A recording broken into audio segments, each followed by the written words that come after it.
হাত দিয়ে ইয়া করা যায় না। এর ভিতরে খালি এই যে দেখো খালি পানি জেলারি প্লাস্টিক, ওটা প্লাস্টিক।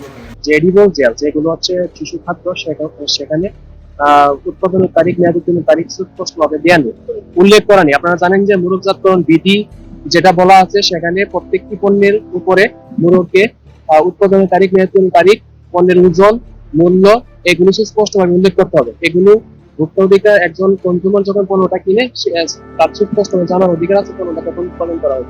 আমরা এখানে এই পণ্যগুলোর উপর এই মোড়কজাতকরণ বিধি পাইনি, 1 নম্বর। 2 নম্বর হচ্ছে যে যে ম্যাঙ্গো জুস উৎপাদন করা হচ্ছে তাদের যে প্যাড বোতল আছে সেখানে যদিও তারা দাবি করেছে সেটি ফুড গ্রেড বোতল, কিন্তু ফুড গ্রেড সেটি আমরা পাইনি, কারণ ফুড গ্রেডের মধ্যে আপনারা জানেন যে এক ধরনের চিহ্ন দেওয়া থাকে, সেটি আমরা পাইনি।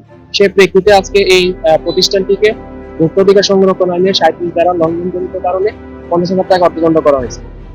আমাদের এই অভিযান চলমান থাকে।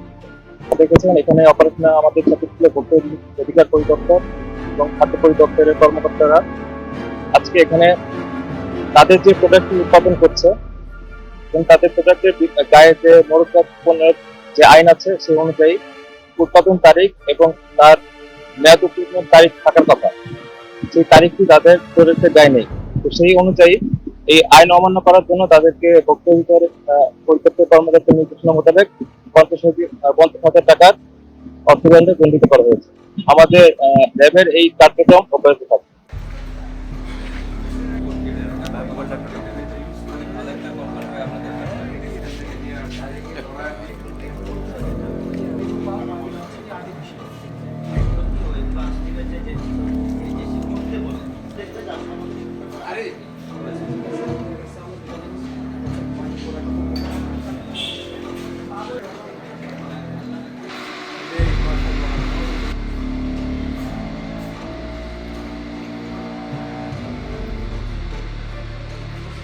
এদিকে